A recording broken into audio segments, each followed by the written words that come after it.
여러분 안녕하세요. 자, 반갑습니다. 자, 오늘은 지난 시간 회계 분석의 로드맵에 이어서 오늘은 판별 분석에 대한 로드맵을 말씀드릴 거예요. 자, 판별 분석에 대한 로드맵은 실은 판별 분석이라는 그 기본적인 개념 자체가 회계 분석보다는 조금 더 복잡하기 때문에요. 실은 이제 관련된 좀 더 심도 있게 공부한 영상에서 보다 더 이론적인 말씀을 드릴 거고요. 오늘은 그야말로 로드맵이니까요. 자, 판별 분석이 어떤 개념인지 간단히 살펴보시고 어떤 예제에서 활용될 수 있는지 말씀을 드리도록 하겠습니다. 자, 예를 들면 판별 분석의 가장 기초 개념은 이 두 가지입니다. 즉, 원웨이 안우바랑요. 자, 로지스틱 리그레션 애널리시스를 혼합한 형태라는 겁니다. 자, 그래서 제가 그 로드맵에선 길게 설명드리기가 어려운 게 아직 여러분들에게 로지스틱 리그레션에 대해서 아주 심도 있는 개념 알고리즘 설명을 드리지 않았기 때문에요. 또한 원웨이 애노바도 마찬가지잖아요. 그래서 로드맵 형태에서는 그냥 간단한 정의와 어떻게 응용될 수 있는지만 말씀을 드리겠습니다. 자, 이거는 회계 분석이랑 상당히 유사한데요. 자, 우리가 지난 시간 보셨던 회계 분석에서는 두 개 이상의 변수에서 자, x하고 y의 관계를 보는 것이었죠. 자, 그래서 여기서 x하고 y는 마치 인과관계처럼 해석을 할 때 우리는 리그레션이라고 하는 모델을 썼습니다. 자, 마찬가지입니다. 우리는 x가 여러 가지라고 가정해 볼게요. 자, 예를 들면 우리가 암이라고 하는 걸 예측하기 위해서 예를 들면 뭐 비만이라든지 뭐 흡연이라든지 음주라든지 자, 이 하나하나를 우리가 변수라고 부릅니다. 자, 이 여러 개의 변수가 있는 특히 x를 우리가 독립변수라고 하죠. 그리고 인과관계에서의 결과가 되는 변수를 우리가 y변수, 즉 종속변수라고 하는데요. 자, 우리는 이러한 독립변수를 이용해서 종속변수를 예측할 수 있는 판별 함수를 만들 때 우리는 판별 함수를 씁니다. 이 컨셉만 보시면 사실 리그레션이랑 상당히 비슷하잖아요. 자, 그래서 사실 의학 연구에서는 의학 통계에서는 판별 분석보다는 실은 좀 더 해석이 좋은 리그레이션 모델을 많이 씁니다. 특히 로지스틱 리그레이션을 더 많이 씁니다. 자, 왜냐하면 아까 제가 방금 말씀드렸다시피 임상가가 해석하기에 훨씬 좋기 때문입니다. 자, 판별 분석은 해석하기가 조금 더 어렵죠. 자, 예를 들면 제가 예시를 한번 보여드릴게요. 자, A라는 병원이 있습니다. 자, 병원에 이제 정치 싸움이 막 있어요. 그래서 병원장을 뽑기 위해서 후보자 1, 2, 3 병원장 후보자가 나오셨어요. 자, 그때 이 1, 2, 3에게 투표한 사람들의 인적사항을 제가 조사를 했다고 가정해 봅시다.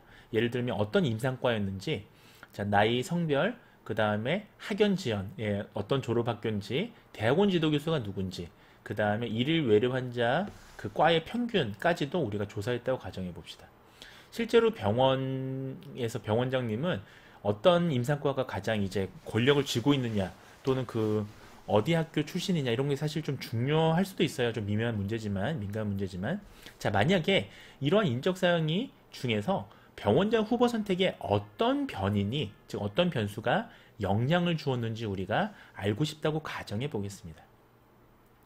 자, 만약에 가정을 했다면 우리는 판별 함수를 통해서 만약에 이번 병원장 선거에 만약에 예를 들면 제가 영상의학과에 소속돼 있고 제가 54세이고 남자고 제가 하버드 대를 나왔고 그 다음에 제가 제 지도 교수님이 홍길동 교수님이고 만약에 제가 보는 일일 평균 환자 수가 120명이라고 한다면 저는 A, B, C 즉 후보 1, 2, 3번 후보 중에 누굴 뽑을 것인가를 우리가 설명할 수 있을 겁니다. 이걸 설명하기 위해서 판별 함수라는 걸 만드는 거예요. 자, 근데 전체적인 컨셉은 리그레션이랑 굉장히 동일합니다. 자, 그 다음에 두 번째 예도 한번 볼게요. 간암 환자를 제가 1개월 후에 재발하는 사람도 있고 1에서 3개월 후에 재발하는 사람도 있고 3개월 후에 재발한 그런 3개 집단으로 나눴다고 가정해 봅시다. 실제로 암은 재발할 가능성이 있잖아요. 자, 이때 이와 같은 여러 가지 뭐 인구사회학적 변이인 나이도 조사하고요. 나머지 이런 임상적인 변수들을 조사했습니다. 이때 만약에 재발 시기에 간암 재발 시기에 영향을 주는 요인이 뭐냐를 우리가 알고 싶을 때가 있을 거예요. 자, 그걸 안다면 자, 새로운 환자가 왔을 때 이 환자가 이와 같은 어떤 특성을 가진 환자라면 이 환자는 자, 1개월 후에 재발할지 1에서 3개월 사이에 재발할지 3개월 이후에 재발할지 예측이 가능하죠. 그래서 판별 분석은 사실은 아주 그 기초적인 예측 분석 모델로도 사용되기도 합니다. 자, 그래서 이와 같은 자세한 것들을 우리가 심도 있는 영상에서 배워보시도록 하고요. 자, 개념은 다음과 같습니다. 자, 독립변수는 n개, 즉 독립변수가 굉장히 여러 개일 수 있는데 이때 독립변수는 연속형 변수일 수도 있고요. 자, 비연속 변수, 다시 말하면 범주형 변수, 명목 변수도일 수도 있습니다. 자, 명목 변수라는 건 캐테고리컬 변수를 얘기하고요. 자, 뭐 남녀라든지요, 아니면 뭐 순서가 있는 변수들, 뭐 예를 들면 만족도 같으면 만족한다, 보통이다, 불만족한다 이런 같은 순서가 있는 변수들도 다 포함을 합니다. 자, 종속 변수는요, 집단을 나타내는 이제 비연속 변수여야 합니다. 자, 그래서 자, 여기 이 D라고 표시하는데 이 판별함수는요, 지금 보시면 상당히 회기식과 유사한 이런 방정식으로 제시를 할 수가 있죠. 자, 이와 같은 개념이고요. 자세한 것들은 심도 있는 영상에서 다시 말씀을 드리겠습니다. 자, 예제를 한번 보시죠.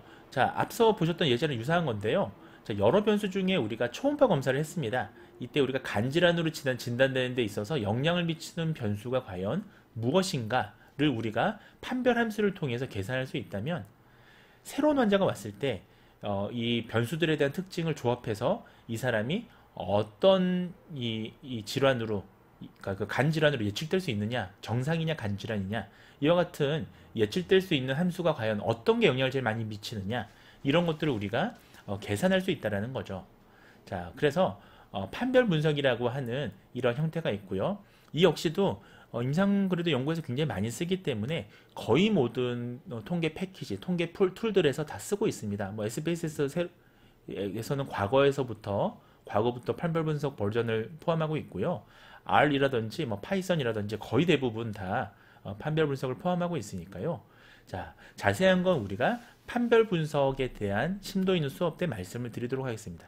자, 오늘 로드맵에선 판별 분석이 뭐다 정도만 말씀을 드렸습니다. 자, 그러면 다음 시간에 또 보겠습니다.